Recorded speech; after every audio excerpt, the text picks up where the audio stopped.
Welcome back to an episode of the Corner 3 podcast. We are back for another great episode. Everything going on in the NBA. We'll even touch a little bit on the W because our man Jarrett L. Spence, one of his first articles was about the possible vacancy for the New York Liberty and who could fill that spot up. So he'll share a little bit of that at some point in the episode. Of course, we'll be talking about everything that's been going on as of late. Again, we ain't that many games in, but it's been a lot going on. Jarrett, Rush, how y'all fellas doing? Good man, can't complain. I'm here. Birthday weekend for 2/3 of the corner three. Jared was on the front end. I'm on the back end. Well, actually, I guess it doesn't really count because it's Monday, so it's not really part of the weekend. But still, birthday in the next. What time is it? In the next four hours. Yeah. So, The biggest question with that is, are you going to be up when the clock hits midnight, or are you going to be asleep? brother, that is not a big question because everybody knows the answer to that. I'm gonna be knocked out. Hey, Jarrett, you know what that means? We'll probably be up. We flooding the chat. Bunch of happy birthdays and memes. I'll see it in the morning for sure. Rush gonna make sure that is on do not disturb. Y'all not waking me up. Brother, when I'm out, I am out. I sleep through the end of the world. So I'm knocked out. All right, man. We're gonna talk a little bit around the NBA just in case you have not been paying attention. The Pistons are the number one team in the East at 11-2 with a 9-game winning streak, which is the longest win streak in the NBA. On the West side, the OKC still doing what the OKC do, 13-1. The Denver Nuggets have the second longest win streak at 7 games, and tied for third is OKC, and the Phoenix Suns are on a 5-game winning streak currently. Luka leads the league in points. Jokic leads the league in rebounds and assists. There are 6 players averaging at least 2 steals in the league currently. Jeremiah Fears at 2. Mikal Bridges is averaging 2 steals. Trey Jones for the Bulls is averaging 2 steals. Marcus Smart is averaging 2.2. Dyson Daniels 2.2, and leading the league in steals currently is Cason Wallace at 2.3. We all know that Wemby is leading the league in blocks, and Kat and Jokic are tied for the most double-doubles of the season so far with 11. Before we get into the rest of the docket, I want to start off with this because it was a conversation that came up on Jarrett's page, and it's kind of in the theme of the last couple episodes where we're talking about point guards. Jarrett mentioned in a part of Rush's new segment, Straight from the Desk of the Mayor. Great concept. Looking forward to all the people that he highlights in this. Jarrett mentions that, he has a love thing for Russell Westbrook. Do you feel, because on the flip side, we said Chris Paul is a little bit overrated in your eyes, do you feel Russell Westbrook does not get the flowers and the love that he deserves as being now the only player outside of Bron with 25,000 points and 10,000 assists? Who's that question for? Who's that question for? For Jared. Jared starting that off. Yeah, I mean, I'm going to put this on record, though. Back in the OKC days, I did think Russell was a stat pattern. But as time went along, my knowledge of the game expanded, and I realized, this guy is he hustles, he does everything on the court for his team. And me personally, like I said before, he's top 5 point guards all the time. He doesn't get the love that he should get. I don't know why, because oddly enough, all the players that he's played with have gave him nothing but praises. And they always said he's a good teammate, he's a great person. So I don't know where the bad rap about why the media be saying, "Oh, he's a locker room cancer." Russell Westbrook don't want to come off the bench. He doesn't want to buy in when he's bought in to every team scheme since he's left basically Washington. With LA, came off the bench, Clippers came off the bench, Nuggets came off the bench. Now He's with the Kings. He was coming off the bench for the start of the season, and then now he's a starter. So I don't know what the bad rap is about. He should get his due. I just don't want him to get it when he retires. I want him to get it now. On that front, especially you being a part of the media, you be in these rooms and these conversations with some of those media people. I think where some of it comes, at least on the media side, is the fact that he wasn't always the most fun interview. We know the memes of what you talking about. He's rubbed the media the wrong way at different points.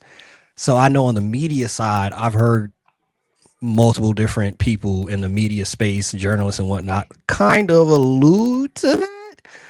But if we just talking stats, it's hard. He's not in the conversation.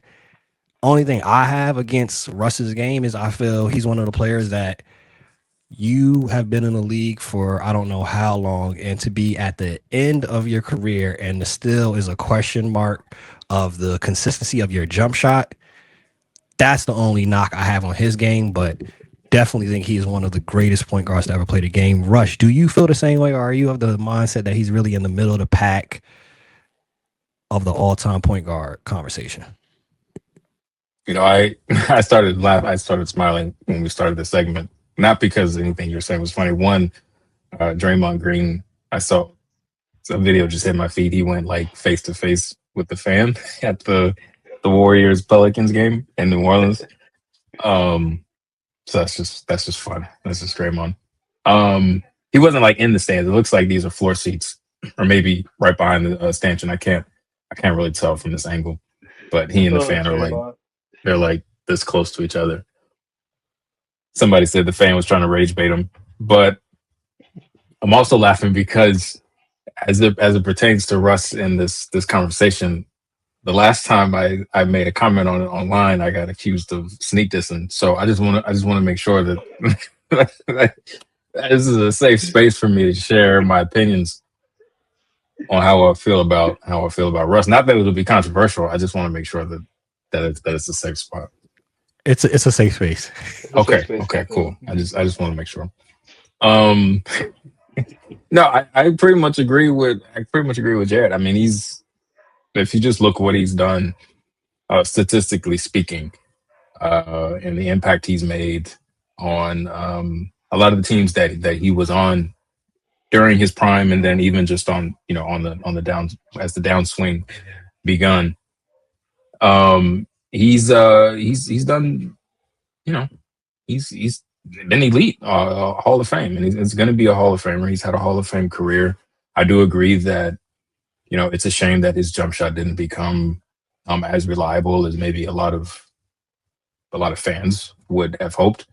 And I think one thing that gets him the bad rap is there are moments where he seems to not realize that his jump shot hasn't really improved, and now has even gotten worse. Sometimes I think he gets a little into the moment and sort of just forgets. But I mean, even those moments are few and far between. I know there were a lot of them when he was on the Lakers, but as you see for Sacramento, the team's not winning a lot of games, but he was a late offseason signing. Contract isn't even guaranteed, but they've already had to move him into the starting lineup because they need a little bit more out of that point guard position. So no, you're not really going to get a whole lot of criticism for Russ out of me. I tend to side with Jared's line of thinking on Russ. He's been phenomenal his entire career. Shows up, goes to work, goes to bat for his teammates. Doesn't really trash talk anybody. I think he answers a lot of questions honestly, which maybe some people feel some kind of way about, but Russ just does Russ, and everything that I've seen and read, he's a hell of a teammate. So I don't know. No, I do appreciate sometimes when he does respond to a bad question with like, all right, come on. Stupid question, we will get a stupid answer. And just think about how many dumb questions these guys hear on like a day-to-day basis. Like at some point, you're just gonna be real and respond honestly. So I try not to fault athletes for that. Sometimes, they could be a little bit better, but I mean, they've got cameras in their faces like 24/7. So it's to be expected that sometimes the realness is going to come through. Yeah, But if you know, you it's one asking thing. questions, Hold on, Tom. It's one thing, but some of these journalists they have a reputation as well. And some of them be asking questions that they would try to what's the word I'm looking for? They would try to make a soundbite out of, and they'll try to try to bait you into something, and then use it against you when it comes to them writing their story. So rightfully, some of these players do be giving some of these journalists the cold shoulder. Fortunately for me, Yeah. I'm not that high on the food chain for these players to know me like that. So like I haven't gotten that Not yet. treatment.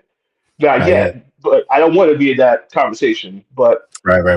some of these journalists, they do be asking these questions. And it's like, why are you asking them that? Like, what reaction are you trying to get out of it? So I get why Westbrook does what he does sometimes. That's like that's like when Chris Paul was on the Clippers. I can't remember what series it was, but that reporter asked Chris Paul, he was like, "Are the Clippers going to be back here for a game 7?" Chris Paul was like, "What you want me to say?" Like, nah, the season's over. Yeah. Sometimes these journalists they ask some of them just ask some of the wildest questions, but I don't know. I think one that beats that, what I was going to say was when they asked Kyrie if he felt he viewed LeBron as a father figure, with his father still alive, and his father was always in his life. That was so That crazy. The funniest part is Kyrie heard her the first time, but he thought he misheard. He was like, "Oh, okay, I thought you were saying." And then she asked the Mhm. question again, and Kyrie was like, "Oh, so you did ask?" It's like, so you did really just ask me that question? But Ah, LeBron said it man, right there too.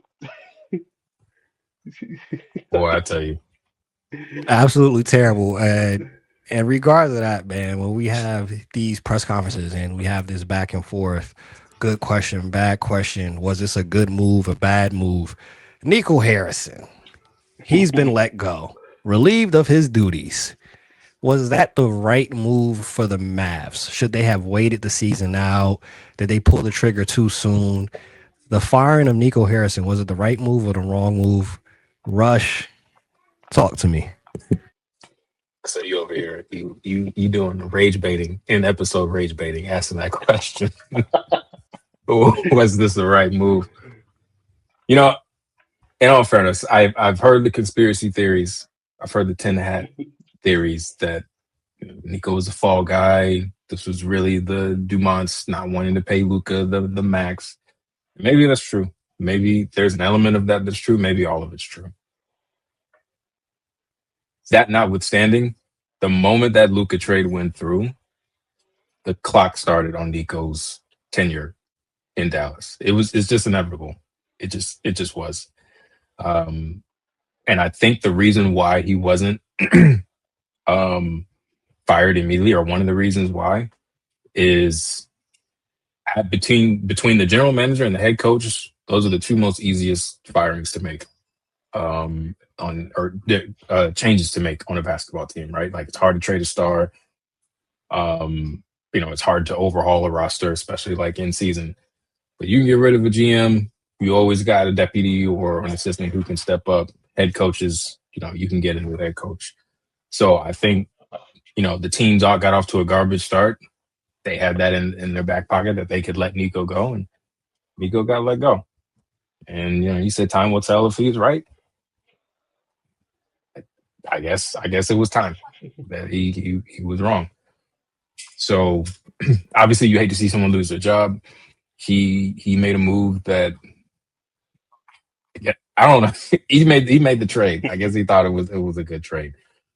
And it turns out it looks like, at least in the uh immediate sense, it wasn't. And then you look at Anthony Davis, he's hurt. He's only getting older. Like, it just doesn't look good. They got Coop, but it's going to be a couple of years before Coop we can really see how good Coop's going to be. So um, I think it took too long, honestly, to get rid of him. But I I knew pretty definitively that he was going to be let go at some point. It was just a matter of when. Hey, before we even continue, right? Basketball Intelligence newsletter. Make sure y'all subscribe. Hey, tap look, in man. with them.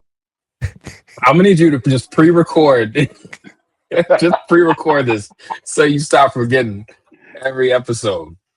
Just pre-record it, and then you just run it at the beginning of every episode.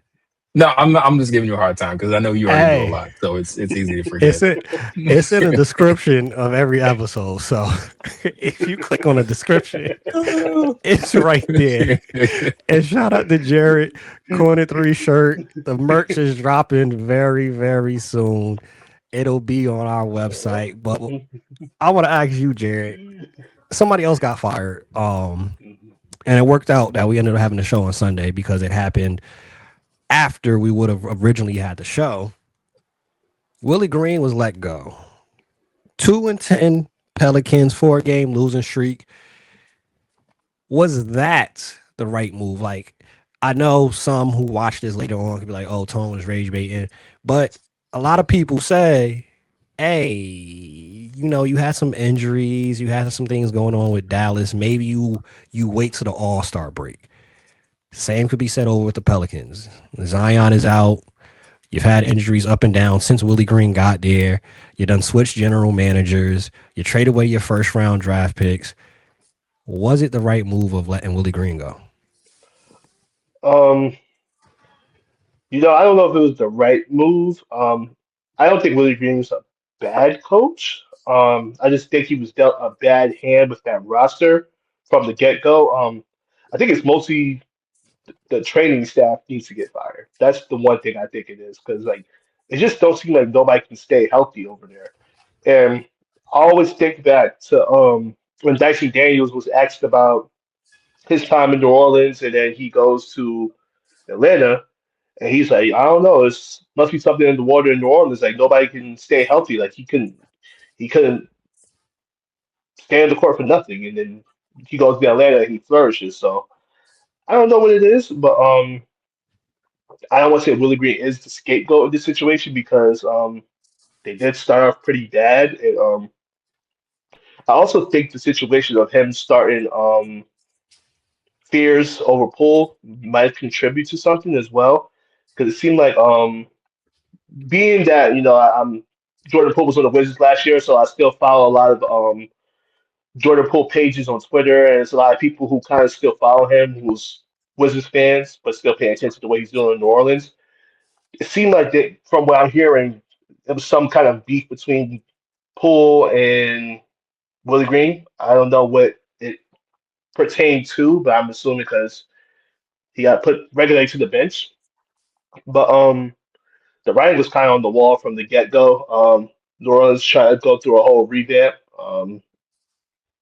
But man, Joe Dumars is just I don't know what he's doing over there, but he's not doing a good job. Like I think he's still thinking it's like the 2003 where he can build around like a bunch of bigs who can't shoot, like those Pistons teams he had. But yeah, they might need to get rid of him as well because they don't got no first round picks for the next few seasons, I believe, if I remember correctly.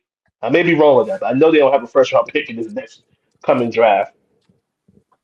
No, they definitely don't. I think what factored into as well when you talk about the Poole situation, as I mentioned at the beginning of the show, Fears is averaging 2 steals a game. Seems more willing, I should say, on defense. I'm not saying he's an all defensive player.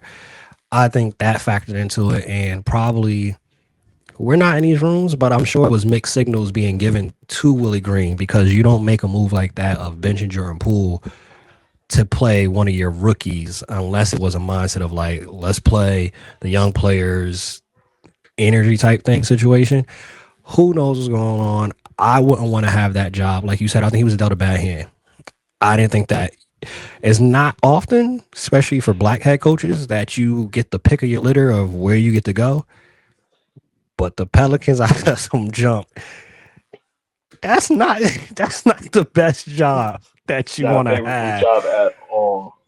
Zion, then and now, still can't stay healthy. You got in Dejounte Murray. That would have been a huge piece to have. He's injured, so bunch of situations going on with there. And like you said, I don't know. Maybe it's something in the water. Maybe it's the gumbo. Maybe it's the overrated beignets. Who knows? But On the flip side, yeah, I had to throw that one in there. On the flip side, speaking of injuries, a player that is coming back and should be back very soon is predicted this week coming up. He's already started on court activities. They said it possibly could be tomorrow. Paul George, Podcast P. They said Shams reported he has completely, pretty much is about 98, 99% done with all the rehab stuff that he needs to done. He's been doing all the on court, 5-on-5s, all that stuff, ramping up to get there.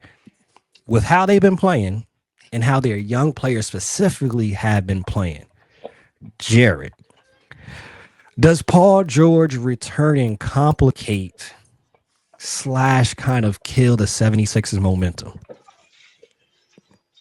I don't think it will complicate things. They definitely got to figure some things out. But I feel like, have him come off the bench, see how he plays for the moment, and then he work his way back from injury, and then from there we'll see how things go. And 'cause I don't think DJ Edgecombe should come off the bench at this point. It seemed like he's the one who should be the starter going forward because he's kind of been like played the Paul George role. He's been defending at a high level, facilitating, scoring. So, and Kelly Oubre is balling right now. So, why would you mess up, kind of what you got going on? Unless Paul George is willing to play power forward and accept that role. I doubt it, but just gotta see how it plays out for this team. With this current roster, you think, Rush, that he should be starting or coming off the bench? With how they've been playing, but the gravity and the name of Paul George still, does he start, come off the bench? How would you do it with Paul George being back? I would bring him off the bench, and if for nothing else, just because there's more than likely going to be a minutes restriction on him, and he's going to need to ramp up. The core that they have and have had has been playing pretty well. I think the 76ers have surprised some people with their play early on in the season. DJ Edgecombe has been amazing. Maxey has been amazing. That backcourt looks like it's got some runway in terms of being a backcourt of the future there in Philadelphia. So you've already got, Embiid in and out of the lineup because they're managing his knee. I really think with Paul George, you bring him along slowly, just for nothing else, just the likelihood, the susceptibility he has to being injured.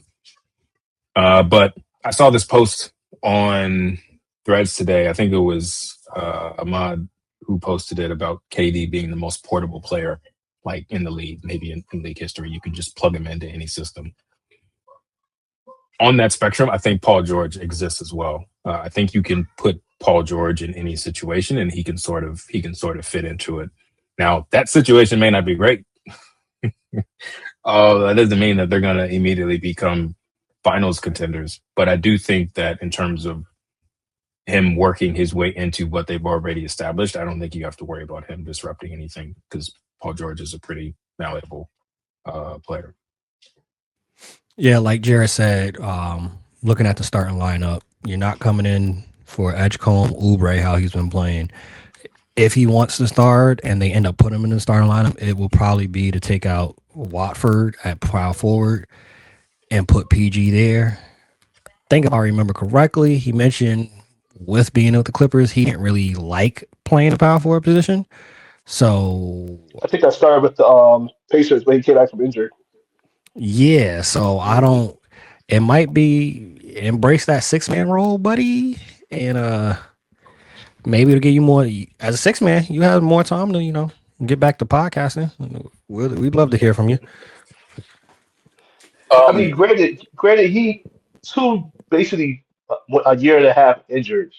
He should come off the bench, to make sure his body is right before he throws himself into the starting lineup, playing against, full-time starters, banging with them and everything.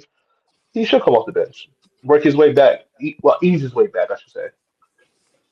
I think the question is going to be when it comes to him is once we're talking about 15, 20 games in, is he going to be comfortable coming off the bench? Of course, coming straight off the injury, minutes restriction like Rush said, but after that, I think it's Paul gonna. George. Yeah, I think it's gonna depend a lot on how well they're playing or how well they aren't playing. I think a lot of that, but I think at least for the first couple of weeks that he's back, we'll see him definitely coming off the bench, and it may be what they need, right? Like him, Jared McCain, when he's fully right, him and PG coming off the bench. I mean, that could be a really strong bench. So we'll have to see. It just all depends on at this stage in his career, whether or not he's okay being a sixth man. I don't think that he should. I think that he should embrace it because there's a chance that that's where he'll be from this point on. But it remains to be seen how accepting he is of that possibility. Can I say something about the Pelicans since it then gets swung back to me while we were talking about it? They lost 3 of their first 6 games by 30 points. Damn. I just want us to sit with that for a second. They say take a moment of silence. Like, and really process that they lost 3 of their first 6 games by 30 points. They've allowed 120 points in 5 straight games to begin the season. So, I mean, we saw the Atlanta Hawks missing 4 starters beat our Los Angeles Lakers. Role players can compete in this league if they're motivated, if they're bought in. I'm not saying they're not. I'm not saying Willie lost the locker room. All I'm saying is they lost the first 3 games. They lost 3 of their first 6 games by 30 points and allowed 120 points in 5 straight games. That's all I'm saying. But I do think that some of the problems in the front office, like Jared said, like Derek Queen may be a fantastic player, and if this is a freezing cold take, then I'll wear it. But they traded their pick. They are 2-10, and they traded their unprotected first round pick to Atlanta, and then traded Indiana's pick back to Indy. Indy's 1-12.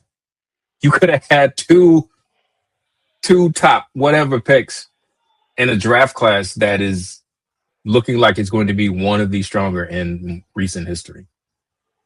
You could have had 2 franchise cornerstones. And now you got Derek Queen and Jeremiah Fears.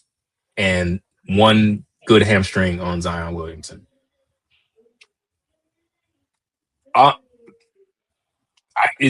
Coaching is not the only problem that they have in New Orleans, and it's been that way for a long time. I think it starts at the very top. I don't think that the New Orleans Pelicans are valued as much as they should be by their ownership. I think that they're just like an afterthought. But that's for another conversation for another day. 1,000%. And back on the 76ers front and that bench, you got Quentin Grimes, Jarrett McCain, Eric Gordon, Kyle Lowry when they decide to put those vets in, and Paul George. That's a Eric pretty Gordon still solid playing? bench. Yeah. He played 3 games so far this year. Obviously, he's not part of the major rotation, but brother, that means I have not watched the Sixers as much as I thought I have. And 2, now that's no disrespect. That brother has some longevity because I would have thought he'd been out the league a couple years ago. But the fact that he's still getting minutes is a testament to him. I just didn't know that he was still in the league. But shout out to EG. Yeah, Eric Gordon. I mean, but that's why I said, if they decide to play those vets, because Kyle Lowry and Eric Gordon, both guards, but when you have Jarrett McCain, Quentin Grimes. Kyle Lowry, a Toronto Raptors legend, but they need to go ahead and move him to a front office consultant role. Like, just go ahead and move up to the suite, man. he on his UD. He on his Udonis Haslam. He got UD. Okay, that's he gonna get like 4 or 5 more years vet minimum. Hey, hold on. I'm here to help out McCain. I'm here to help out the point guard. There you go. Help develop the young guys. I get it. You know what's funny? Haslam said the other two things. I was watching the Amazon show with Haslam, Dirk, Blake Griffin. Haslam said he knew it was time for him to retire when Whiteside came into the league. So Oh, you he mean could dunk what? it. Yeah. Yeah, like it. So I'm like, Whiteside came in what 2013 to the Heat. Haslam just retired in what Miami Lane. 2024. So you've been holding a roster spot for 11 seasons, knowing you were supposed to retire. Uh, That's insane to me. And another thing, the whole Nico Harrison thing. Dirk said it perfectly. Should have fired him beginning of the season. Should have got rid of him and and give the fans what they want. The fans been saying this whole time, fire him. So shout out to Dirk for still being tapped in with the Dallas fans, knowing what they want. And Dirk said he still follows Luca because like that's his little brother now. Despite him being a Laker now, but he still roots for him. So yeah, so yeah, I'm looking forward to the Anthony Davis trade chatter later once we get around the trade deadline. I don't know that it'll happen, but I feel like I think I read a report that teams are already sort of Mm-hmm. testing the waters and seeing what his availability is. I mean, they're what Team, 3-10, 3-11. Did they win the teams other are night? already calling. Teams are already calling. We're already I think seeing I think they're calling about Clay too. rumors. Hey, you could call Yeah, they're about Clay. You, they're three. Y'all leave Clay. They're 3-10. Um, I mean, we've seen some teams turn it around and get back into the playoff push, especially now that you've got the play in. You're essentially, you're in play if you've got that 10th seed. But I blame AD, man. I blame AD for that. Him coming in overweight and trying to see this is where you needed Jarrett in that room, right? Because Jarrett, me, or Rush could have been in that room. You not gonna want to talk to me like I'm Boo Boo the Fool and I was born yesterday. I came in 15 pounds heavier because I lose a lot of weight, so I burn it during the season. Nah, bro, you weren't doing that in LA. You I ain't do thought that he last was season in LA. maybe I got. Maybe I got Centel, but I thought he put the weight on to sort of like I thought he bulked up. I didn't think that it was like He literally, I thought the I thought same so thing. too. I thought so too. He answered that I lose weight during the season. So I hold put on. on the weight now because it's going to come off during the season. You could think I'm Boo Boo the Fool all you want. Yeah. You wasn't doing that. Correct me if I'm wrong, Rush. I don't recall him ever coming in 15 pounds over, and his reasoning behind it was, hey, I lose weight during the season. We've seen him come in a little bit over his playing weight with the Lakers, and it was he's bulking up. Well, now you in Dallas, you was probably on that Luca diet. You was eating what Luca was eating. I put a lot of this on them that start on him for the start that they're at because Kyrie's not there. You are the focal point. You are the guy that's supposed to hold it down till Kyrie came back, till the rest of the roster start playing better. Multiple players on the team is shooting under 40% from three. Part of It's the Clay, I was joking with Clay, but part of that too, I think, is they don't have a point guard put him in position. it's rough out there. The offense is just bad in Dallas right now. And I don't know that. I mean, Kyrie gives you firepower, but I don't organizationally speaking, I don't know that Kyrie gives you all that much more than what you're getting right now. So you still have a problem. Like you still have a hole. And I don't know how they feel. They obviously aren't doing it well by committee because the three guys that they have now aren't getting. I mean, D'Lo's been D'Lo. Like he'll catch fire, and then in the same game he'll shoot you out of it. Like we've just seen it as Lakers fans, and that's me saying that as a D'Lo fan. But yeah, it's just I don't know where they go. I just don't because I don't know that Kyrie fixes what the problem is. Luka has left a Nah, sizable hole in that city, that franchise, but especially like on the court. most definitely. I heard a stat the other day.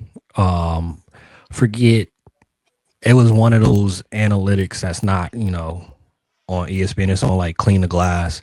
But whatever Yeah. the analytic was, it was regarding like offensive efficiency, but it was something specific. Can't think of the name. Something really special and different. But regardless of the fact, right now up until this point, the Dallas Mavericks essentially have the second worst offensive rating in history since 1972.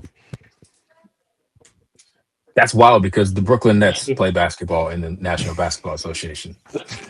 that's who that's who that's just beat crazy. my Wizards today. That's wild to me. That is The that's offense wild. has been off to a terrible start, but somebody is off to a better start than they are. And maybe they want to call and add him to the team just to have another scoring option, possibly. Ajay Mitchell, the OKC Thunder, got another one. Last year in his start, he only played about 36 games so far.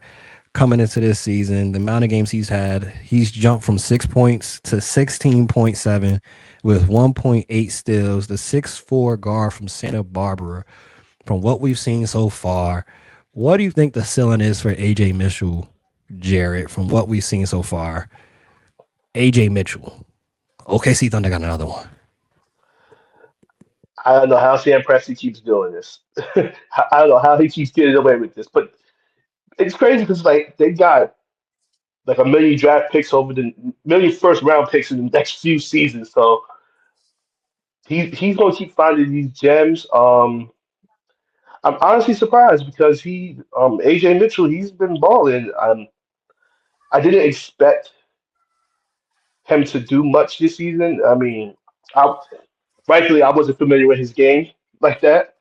Um, but I mean, funny thing is, Aaron Wiggins is playing good. Isaiah Joe's playing Hey, really good.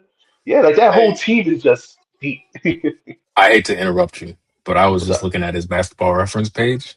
Hmm. Do you know who drafted him? Cool. The Knicks. Let me look at this. Hold on.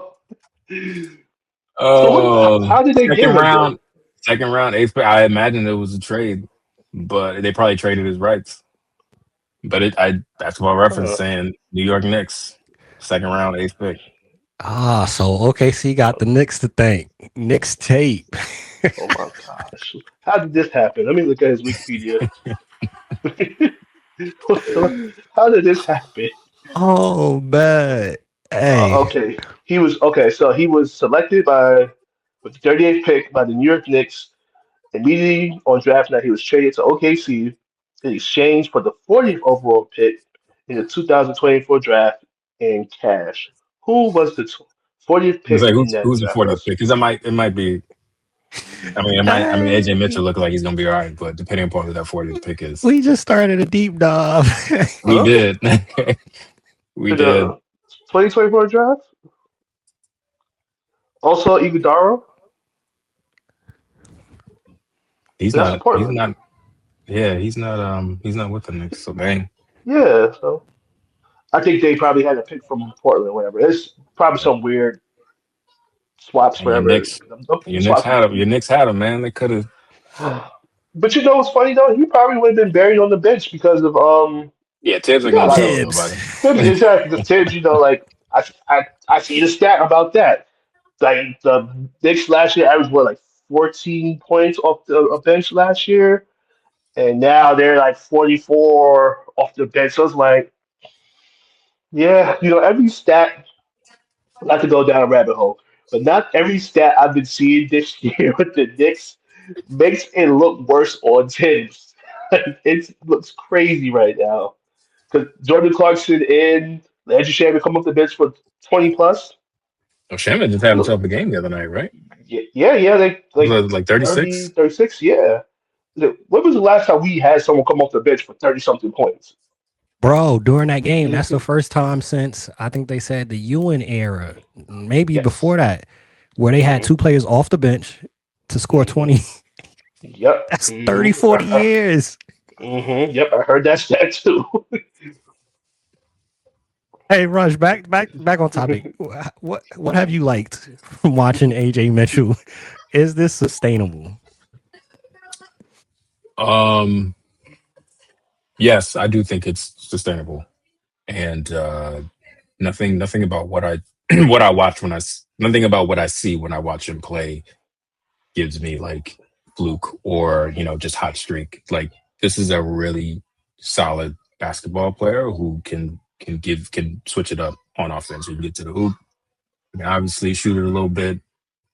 He's got some ISO abilities, and he just plays hard. Like everybody on the team just plays hard, and they're willing to do whatever is necessary.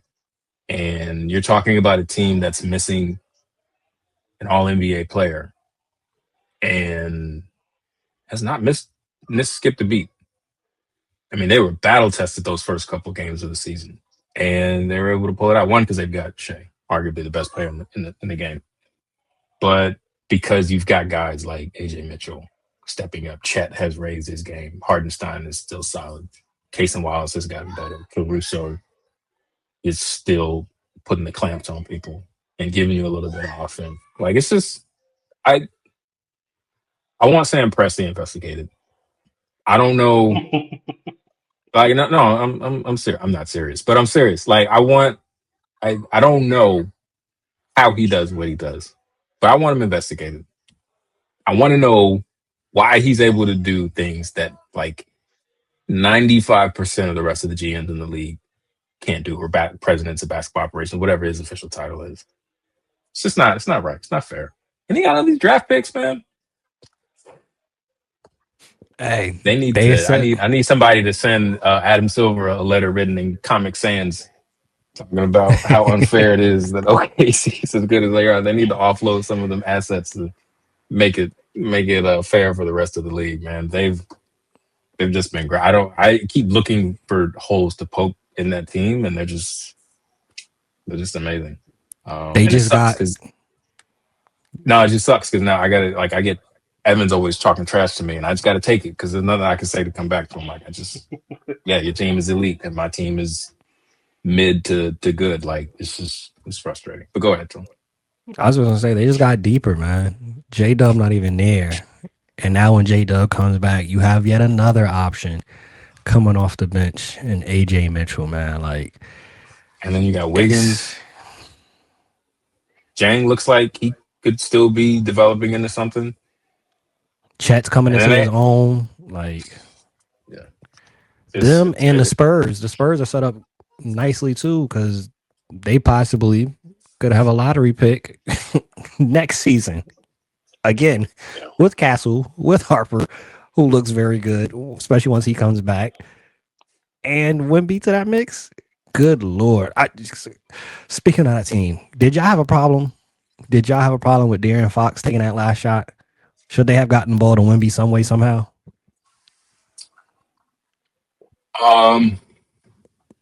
I think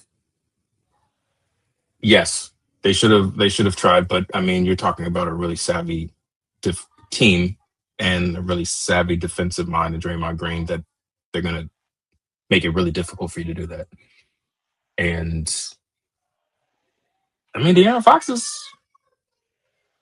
he's their guy, right? I mean, that's what the extension says. He was the clutch player of the year one year. Clutch player of the year. I mean, he's obviously got the ability. And took a shot. I mean, you live with it. You win some. What is it? What Pop say? You win some, you lose some. But no, I didn't have a problem with it. I think you always should try to get Wemby involved in every action, but the really elite teams, especially on defense, are going to make that extremely difficult, and especially for like a young team like San Antonio. And I think that's what the Warriors did. But the Spurs do make it a little hard on themselves sometimes. They do tend to go away from Wemby, even in year 3. So. I actually watched the first game today, and they said Mitch Johnson actually ran the play for Fox. Oh, well, then there you go. Yeah, so that I actually mean, stay on the list, typically, but it's Fox, man. typically It's we Fox. don't. Yeah, typically Yeah. we don't see a big going to get the game winner. That's typically not what we see. It's in your guard's hand, but it is Wimby. So if he makes it, nobody has a problem. Yeah. He misses it. Now it opens the questions for should have been given to Well, Wimby.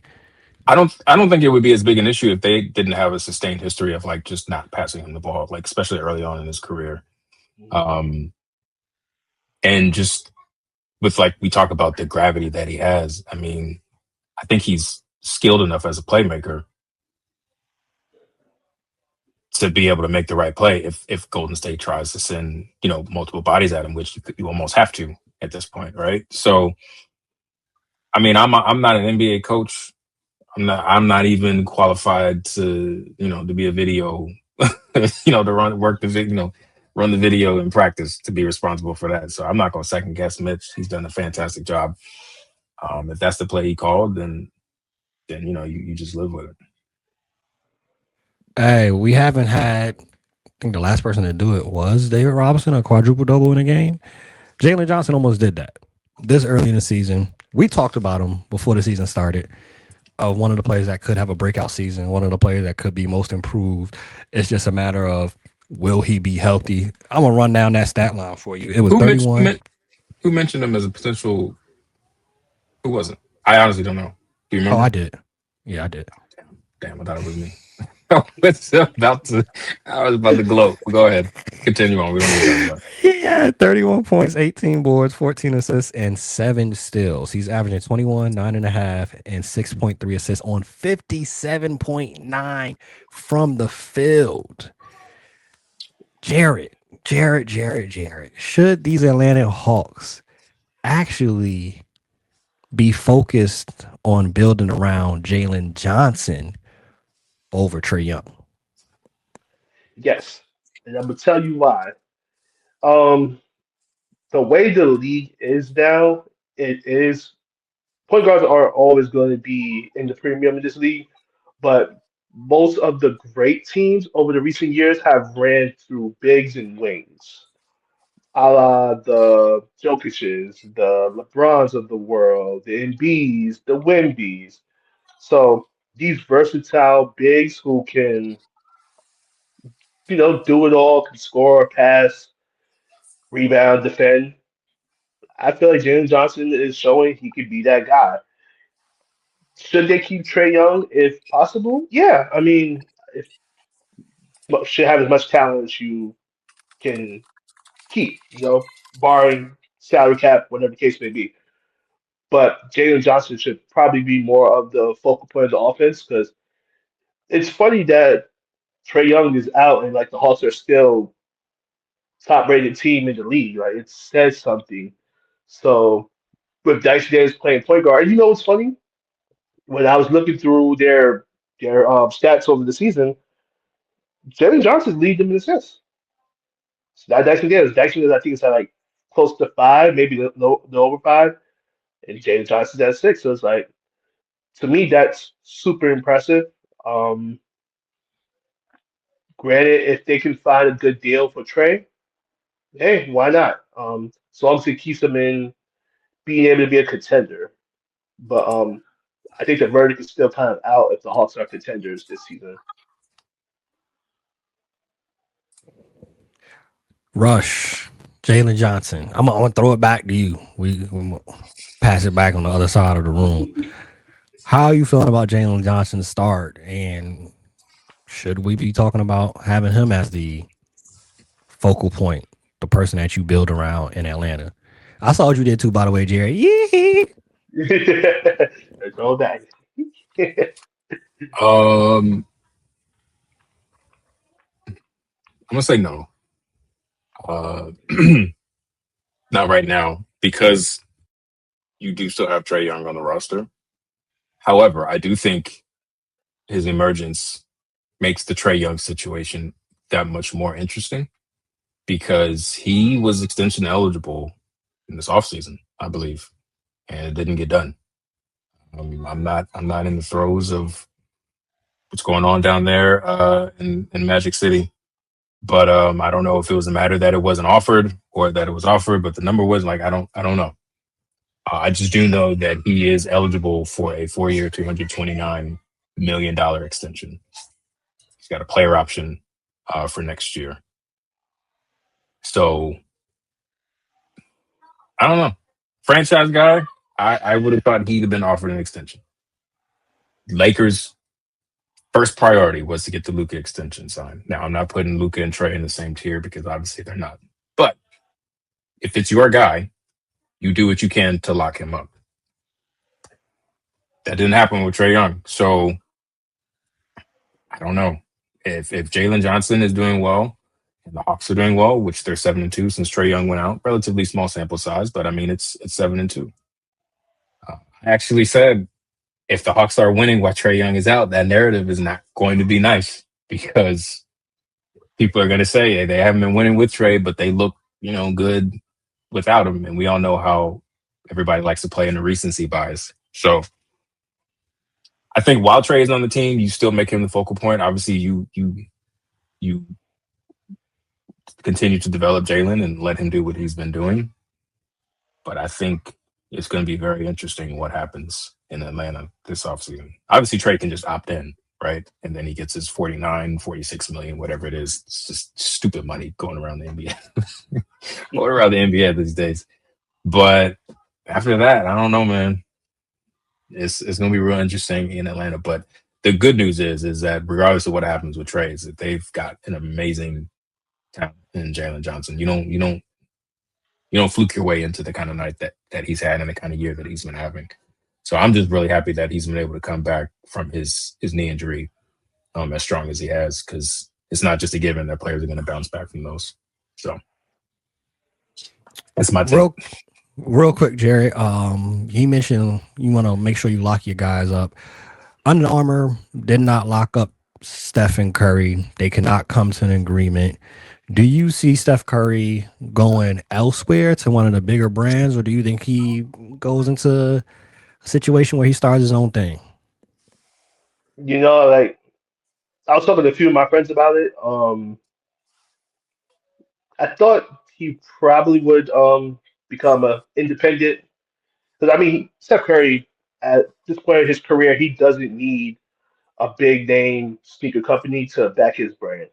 He's Steph Curry. He can take the Curry brand, make it his own thing. Um, I did like that he put the Nikes on, the Kobe's, the GG what was that Kobe 60s I think it was. I forgot the number.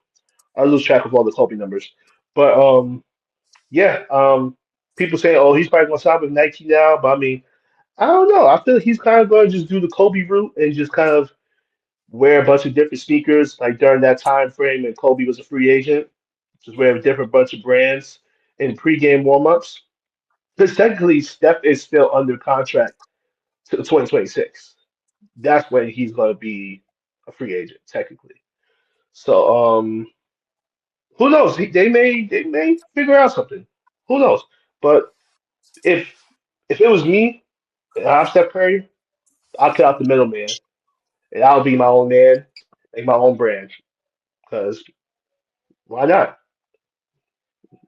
Hey, Rush, do you think he should go the independent artist route and do not have the backing of a major record label or major sneaker company? Or should he go lock in with Adidas or New Balance, one of them? Because I do love what Adidas has been doing with and his sneaker. Love it. But you tell me, Rush. Yeah, so you're not going to find you're probably not going to find a basketball fan who is as much in love with the game as I am, who knows absolutely nothing about the sneaker part of it. So I don't know. Sure. I think he's 37. He's got one of the most recognizable brands of just like Steph Curry brand as it pertains to basketball in the league. So he could go the independent route. I think he'll still do well, or he could just go back to Nike. And I'm sure that they would welcome him with open arms, or somebody else. I'm sure he could go somewhere and take the Curry brand with him if he really wanted to. I think at this point it's just what does he want to do?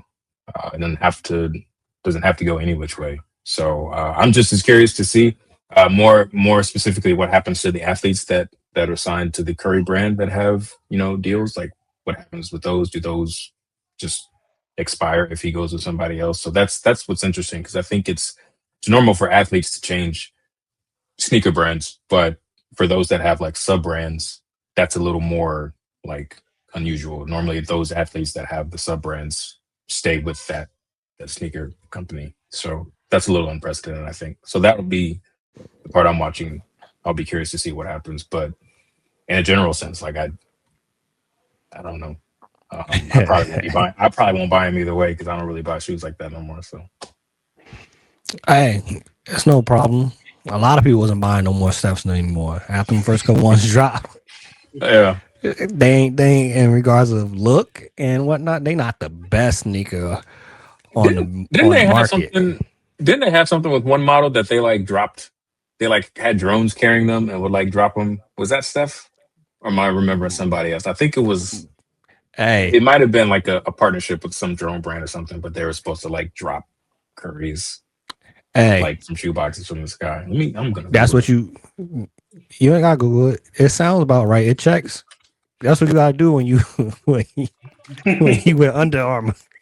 You ain't never seen Bron Kobe talking about we doing drones dropping off bras. You ain't never seen that. And you know what's funny though? When I was in Baltimore, we went to the Under Armour store, right? And the recent sneakers don't look too bad, but the older ones, yeah. Mm-mm. Hot garbage. Yeah, yeah. They actually had some Under Armour slides in there that I seen on the internet. Steph Curry slides. They looked actually decent. I almost halfway bought them. Hey, that tells you something. When we talking about the slides on your brand, not your sneakers, the the slides, they look good. Yeah, Hey, that's probably why he hey, left. we're not gonna get into why he left because there's some rumors of some other stuff dealing with politics. 2017, Under Armour releases 2 more models of Steph Curry's new shoe and is dropping them from the sky. This is in 2017. This is crazy to me. They dropped them. It was in the Bay Area. The Curry 4. It was a Curry 4. Curry 4 More Dubs model is a white shoe with hints of Warrior blue and yellow. It's a dedication to Oracle Arena. On Thursday, Under Armour announced that the drones would be dropping 30 pairs of autographed More Dubs shoes from the sky. As obnoxious as the Bay Area tech scene can be in promoting various products, the mystery of a collective scavenger hunt to locate a hot new shoe is a fantastic engagement mechanism for fans. So they really did drop them joints from the sky. That's crazy to me. But shout out to you for remembering that. I don't know. It's such a random memory. I don't know where I pulled that from. I think I posted about it on Facebook, and my friend was like, "Yeah, that's the only way people wear them if they drop them for free." Yep, that's them.